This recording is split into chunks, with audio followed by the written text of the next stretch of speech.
I'm Melodi McCauley. I am a painter from Denton, Texas.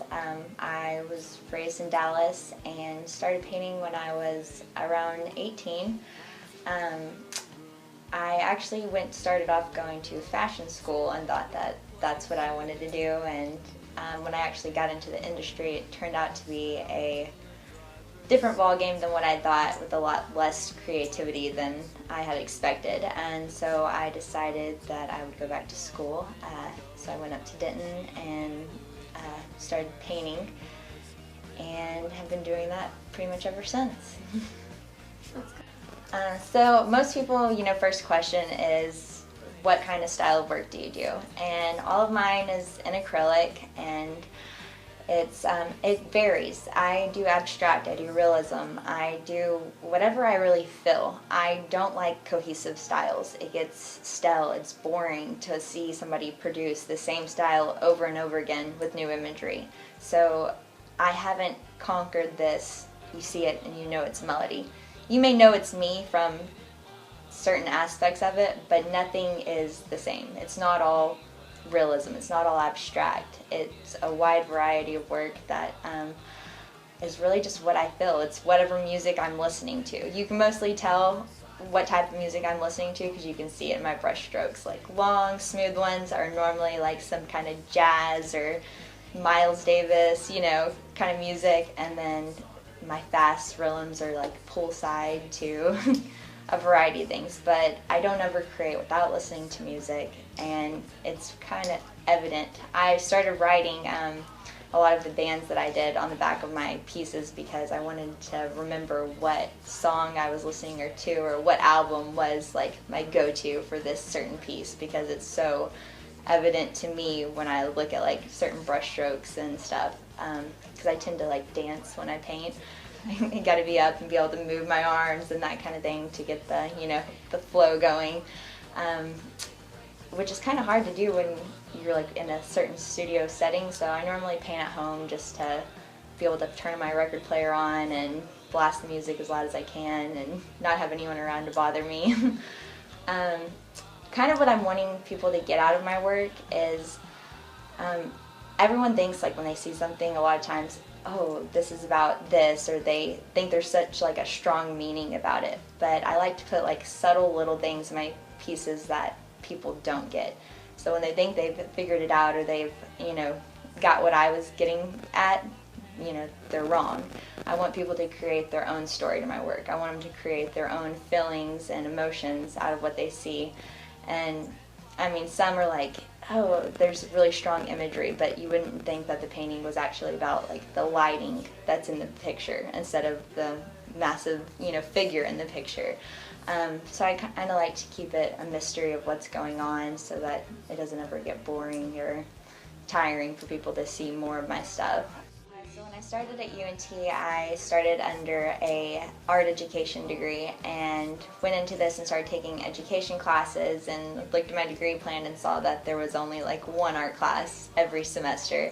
And immediately I knew that was not enough for me. So I changed my degree to drawing and painting, and took 3 studios every semester from that point. And it wasn't until I was in intermediate painting and I had this awesome professor that I just became really great friends with that it changed for me from, hey, we're doing art projects, oh, I got to do a painting, oh, it's my homework, to this is my life, this is my career, this is who I am, and there's nothing in this world that I love more than this. And I was sitting in art class and I had been working on the female body, and I wanted people to get this unsettling feeling from my work of uncomfortability about something you shouldn't be uncomfortable about. And so I made all these paintings of women's bodies with, strange curves and, very maybe vulgar, like to some people, imagery, and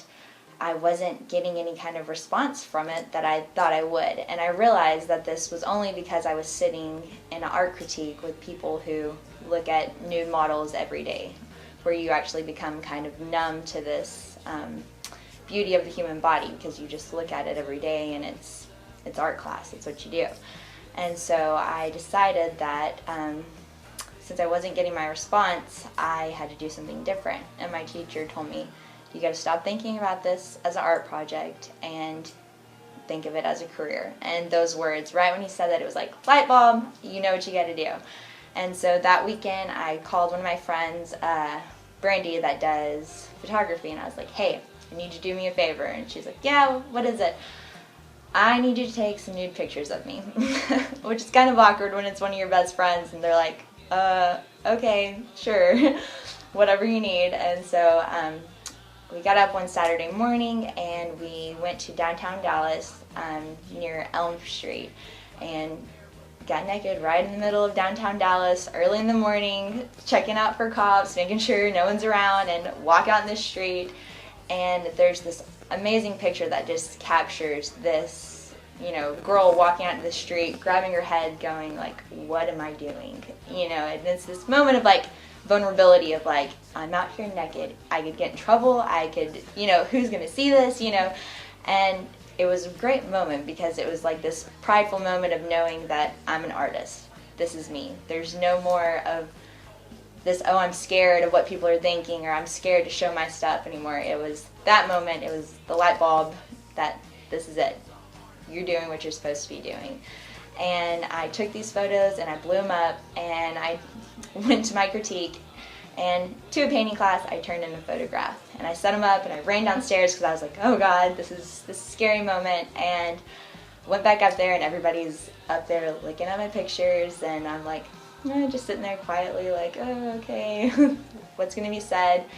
And my teacher actually like applauded me for, doing what I had done, and everyone felt what I was trying to get them to feel. They were uncomfortable. Everyone's voices were cracking, and I accomplished what I needed to accomplish. And the difference in an art project and an artist is knowing what you have to do to make this feeling happen. No, you're not supposed to turn a photograph into a painting class. But I'm not a student, I'm an artist, and I have to make people feel the way that I'm trying to make them feel. So that was one great moment that I really came into myself and decided that this is my path, this is what I'm going to do, and whatever way I have to go is how I have to go to get there. I'm looking to get away from this like academic artist where we're like trying to build this certain style or concept with everything, and kind of just make freely, because it's kind of funny how we think we have to make like these pretty paintings, but really sometimes we just want to paint ugly stuff that we like, and we think we can't because we want people to like it. And so I feel like going here and spending 6 months in a new culture and around people that art is everything. There's no rules, there's no restrictions, there's no boundaries to what you're doing, that it will just evolve me as an artist, and I will come back and be able to teach other people and share that, this isn't meant to be an academic process that we're like getting grades on, but it is actually like, it's us putting ourselves onto something and sharing our ideas and views and leaving something behind that's not, it can't be forgotten.